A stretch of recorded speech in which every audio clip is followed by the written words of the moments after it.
ऐसा कुछ भी नहीं पता था, हम तो सोए हुए थे उस टाइम। मदर और फादर उठे हुए थे, बाकी मैं और मेरा भाई सोए हुए थे। बेड पे ही थी, मैं सोई हुई थी उस टाइम। जब फर्स्ट टाइम स्लाइड आया उस टाइम हमें कुछ पता नहीं लगा, एकदम से आवाज़ हुई। जब तक आँख खुली तब तक सब कुछ कवर था, कुछ दिखाई नहीं दे रहा था।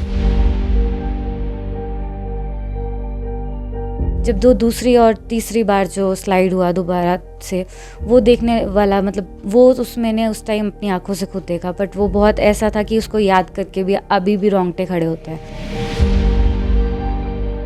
8 सवा 8 के करीब किसी का फ़ोन आया था, जिससे मेरा फ़ोन बजा। उस फ़ोन से पता लगा कि मेरा फ़ोन मेरे आसपास ही है कहीं। फिर एक हाथ जो निकला हुआ था उससे ही चेक किया कि कहाँ है फ़ोन। जो फ़ोन ढूँढा, फ़ोन मिला, फिर जिसने फ़ोन किया था उसी लड़की को वापस फ़ोन किया कि यहाँ पे हम लोग जो है फँसे पड़े, मलबे में दबे हुए हैं। पर जो लोग पहले आए फर्स्ट टाइम जब हुआ, उस टाइम भी बेचारे जो लोग हमारे को बचाने आए, वो लोग सेकंड स्लाइड में जो लैंडस्लाइड हुआ उसमें दब गए। उन लोगों ने भी अपनी जानें गंवाई, कई घायल हुए। हम लोगों ने झेला है, पर जो लोग वहाँ देख रहे थे शायद वो भी इस टाइम डरे पड़े हैं इस चीज़ को देख के। तो वो चीज़ें हम लोगों को काफ़ी इफ़ेक्ट किया उस चीज़ ने। उसमें ही मेरी मदर जो है वो नहीं रहे। काफ़ी मुश्किल रही है हमारे लिए वो सब कुछ याद करना भी और उसके बारे में बात करना भी। बाद में मेरा बेवकूफ़ बनाते रहे, दो दिन तो बेवकूफ़ बनाते रहे। ऑक्सीजन लगी है, ठीक है। अब तो बोले जूस पिला दिया। बेवकूफ़ कि जूस पिला दिया,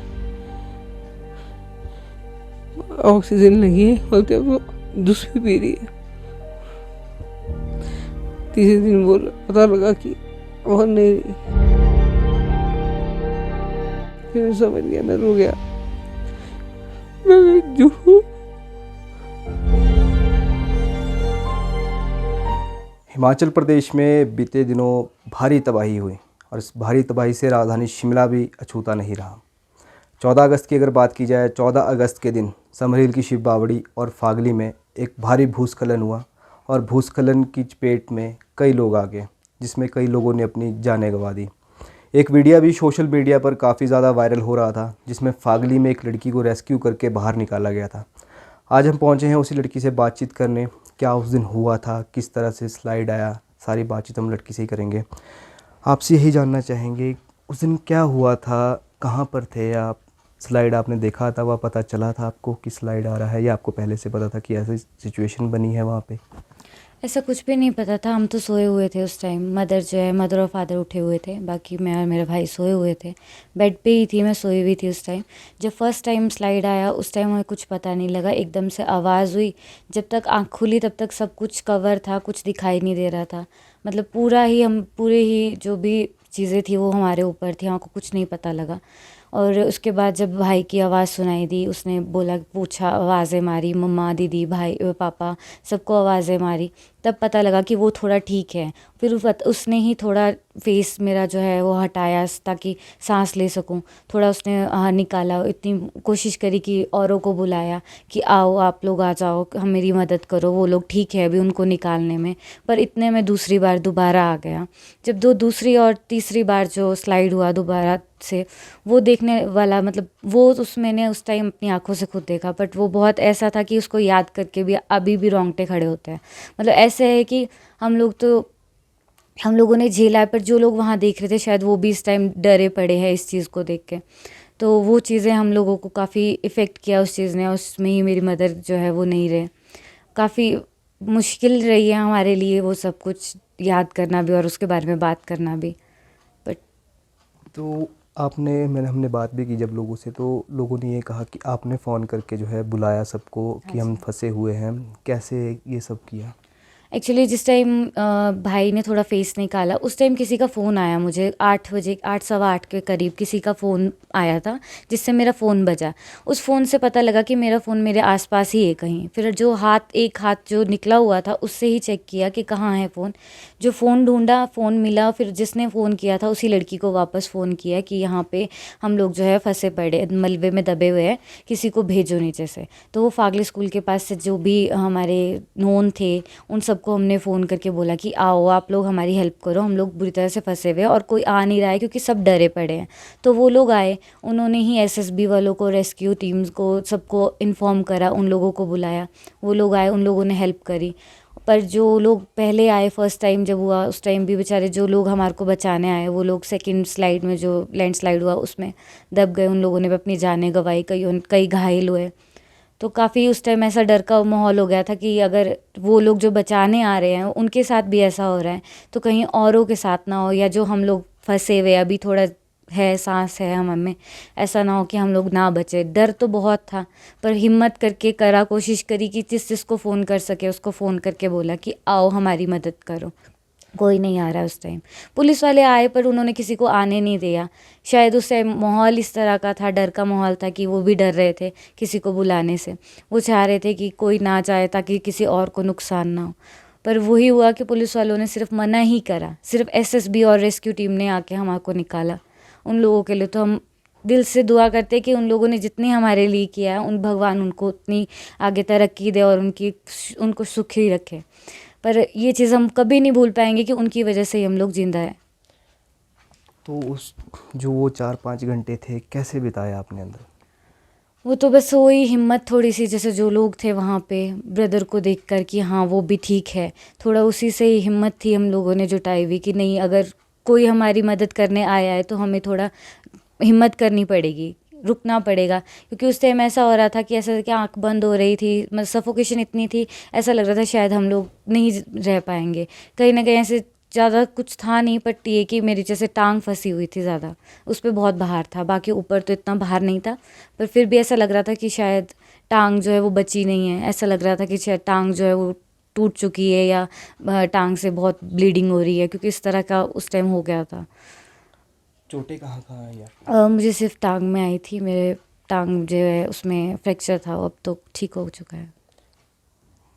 जी। तो यहाँ पर इनके पिताजी भी हैं, उनसे भी बातचीत करते हैं। ये तो सब सोए हुए थे, इनके पिताजी उस वक्त क्या कर रहे थे इनसे ही जानते हैं। सर उस दिन का हादसा तो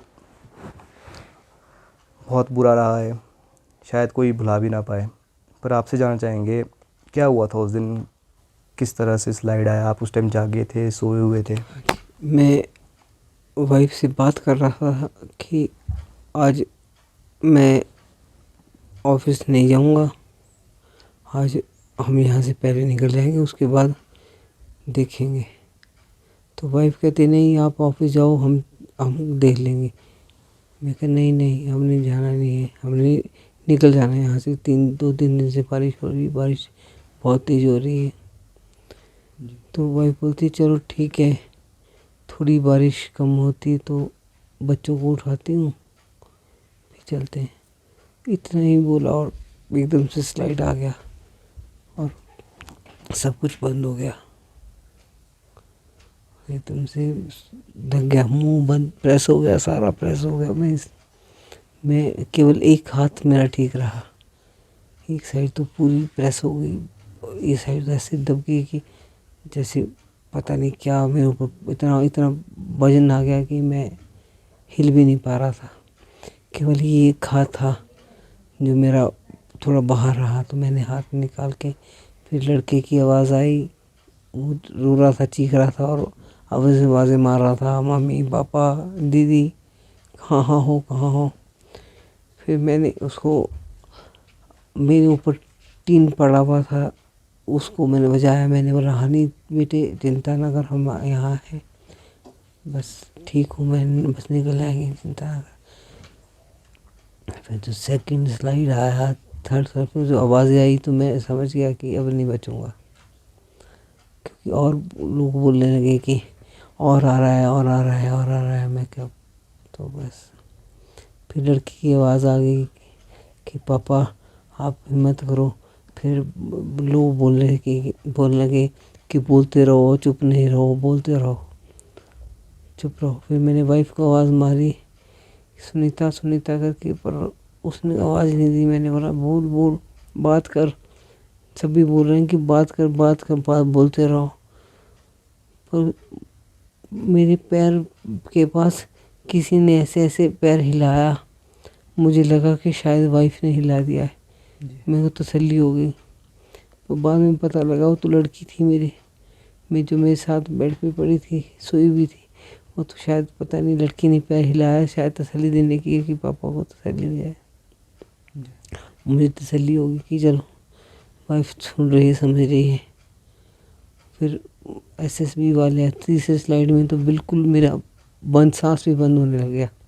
मैंने बच्चे को बोला कि बेटे अब तो मेरा सांस भी रुक रहा है, अब तो मुश्किल है। पर उन टाइम ही एकदम ही वो आ गए एसएसबी वाले, और उन्होंने आते ही कहा कि हम आगे, अब चिंता मत करो, आप सब निकल जाएंगे। तो मुझे थोड़ा सा हौसला हुआ। मैं क्या पता नहीं कौन लोग आए, वो तो बाद में पता लगा कि एसएसबी वाले थे। और उन्होंने उठाया, एकदम से उठा दिया और मेरे को निकाल दिया बाहर। जैसे निकाला तो मुझे खड़ा किया, तो खड़ा तो हो नहीं पा रहा था क्योंकि मेरी टांग तो बिल्कुल टूट गई थी। उसमें तो खड़ा ही, एक टांग पे खड़ा हुआ तो बोले ठीक सीधे खड़ो। मैं कहा नहीं, मैं सीधे नहीं कर सकता, मेरी टांग गई, ख़त्म हो गई। तो उन्होंने फटाफट से स्ट्रेचर डाला, स्ट्रेचर मंगवाया और स्ट्रेचर पे डाल दिया। मैं कहा मैं नहीं जाता, तो मेरी वाइफ को निकालो पहले, वाइफ के साथ ही जाऊँगा, मैं ऐसे नहीं जाऊँगा। नहीं कहते, ज़बरदस्ती मुझे स्ट्रेचर पे गिरा दिया उन्होंने। बोले आप चलो चलो, हम ला रहे हैं और हम लेके आ रहे हैं, बस ला रहे हैं, आपको निकाला ना, उनको भी निकाल देंगे। और ऐसे बोल के मुझे भेज दिया। बाद में पता लगा कि बाद में मेरा बेवकूफ़ बनाते रहे, एक दो दिन तो बेवकूफ़ बनाते रहे।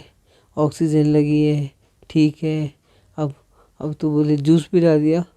बेवकूफ़ कि जूस पिला दिया,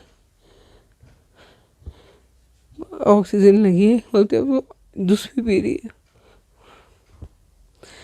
तीसरे दिन बोल पता लगा कि और नहीं, मिले नहीं आप उनसे, देखा भी नहीं? नहीं, मेरा लास्ट टाइम में बस मुझे भी बड़ा बेवकूफ़ बना के ले गए कि मैंने बोला, बोलते हाँ तुझे मिलाने ले जा रहे, उसके वार्ड लेके जा रहे। मैं खुश हो गया, बाकी चलो उसको तो तसल्ली दूंगा, मैं ठीक हूँ, वो भी ठीक हो जाएगी। जब वहाँ ले जाने की बोले, खन्नौक से जाएंगे बोलते। मैंने बोला यार ये तो है आईजीएमसी की दूसरी बिल्डिंग, खन्नौक से क्यों जाना? नहीं कहते खन्नौक से जाना, रास्ता ख़राब है। फिर मैं समझ गया, मैं रो गया। मैं जो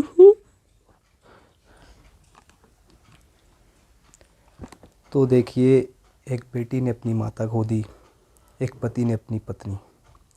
बहुत ही दर्दनाक हादसा हुआ। ऐसे ही कई किस्से हिमाचल प्रदेश में हुए जिसने अपना पूरा परिवार तक खो दिया।